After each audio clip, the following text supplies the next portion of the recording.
Okay, so you see something you want online. A few taps, you hit that Buy Now button, and boom. You know it's going to be on your doorstep tomorrow. It's almost like magic, isn't it?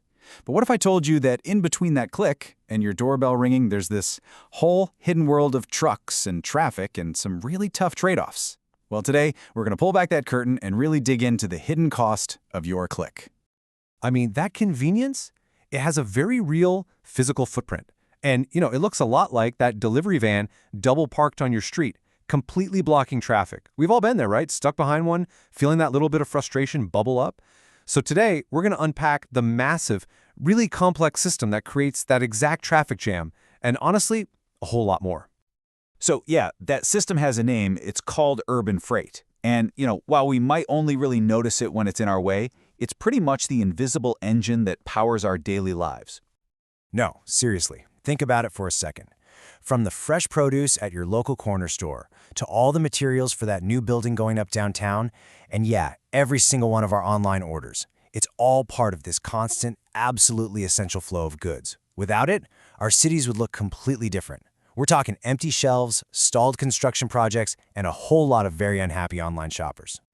So, okay, if this system is so essential, the big question is, how do we make it better? Well, the goal is to move towards what a lot of experts call a sustainable city. But what is that word, what does it actually mean when we're talking about this stuff? Right, so this is the classic textbook definition of sustainability. It's been the gold standard since way back in 1987. But don't let the formal language fool you, okay? The core idea is actually super simple. Let's take care of ourselves today, but without leaving a giant mess for the next generation to have to clean up. Yeah, it's really that straightforward. I mean, it's about being good ancestors, right? And to actually achieve that balance, you have to think about three things at once. It's something called the triple bottom line. A system is only truly sustainable if it's good for the economy, it's fair for people, and it's healthy for the planet. It's a really tricky balancing act, and if you get just one of those parts wrong, the whole thing can just come crashing down. And this right here brings us to the central tension, the core problem of urban freight. It's something our cities absolutely cannot live without, but at the same time, it's causing some of our biggest, most frustrating problems.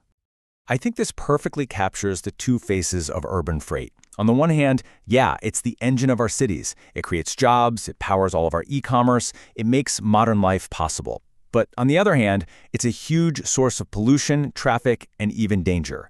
So the big question becomes, how in the world do we get all the good stuff without all the bad?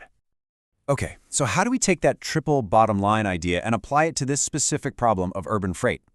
Well, the answer lies in understanding that this isn't some simple tug-of-war. Nope, it's a really complex, four-sided balancing act. See, to get this right, city planners and businesses have to constantly juggle four different but totally interconnected priorities. If you get one of them wrong, the whole system can start to wobble. So let's dive in and take a closer look at each one. All right, first up, logistics. And I want you to think of this like a ripple effect.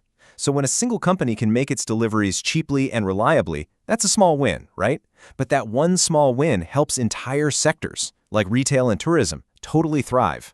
And then, when those sectors are healthy, the whole city's economy grows and it starts attracting more investment. See? It all starts with just one efficient delivery.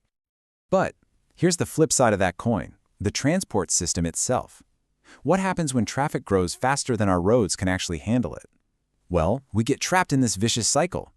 There's this phenomenon called induced demand. Basically, you build more roads, and more traffic just magically appears to fill them. That congestion starts to choke our streets, which makes deliveries slower and way more expensive. That, in turn, pumps more pollution into the air.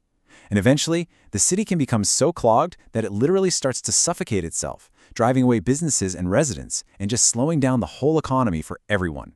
It's a mess.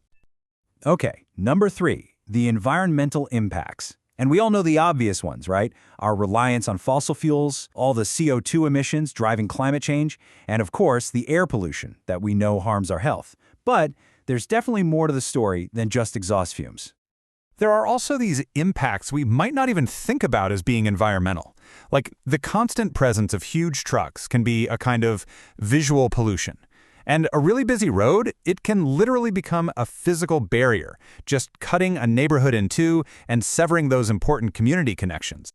And finally, number 4, the social impact, the human side of all this.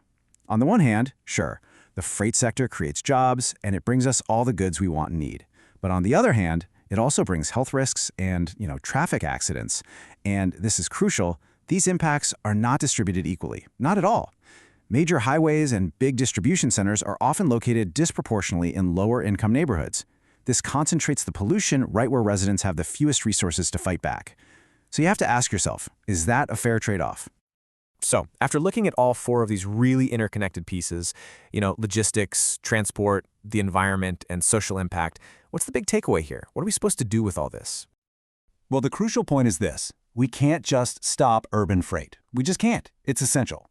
The real goal is to get a whole lot smarter about managing the trade-offs. It's about finding ways to keep that economic engine running, but without sacrificing our health, our environment, or just the general livability of our cities. It's a really delicate dance, and it requires a very delicate touch. So maybe the next time you're stuck behind that double-parked delivery van, you'll see it a little differently. Not just as an annoyance, right? But as a symbol of a much, much larger challenge. It's a challenge that forces all of us to look at the systems we've built and ask a really fundamental question. What kind of city do we actually want to live in? Is it one that prioritizes convenience above everything else? Or is it one that finds a way to balance the needs of today with the needs of tomorrow?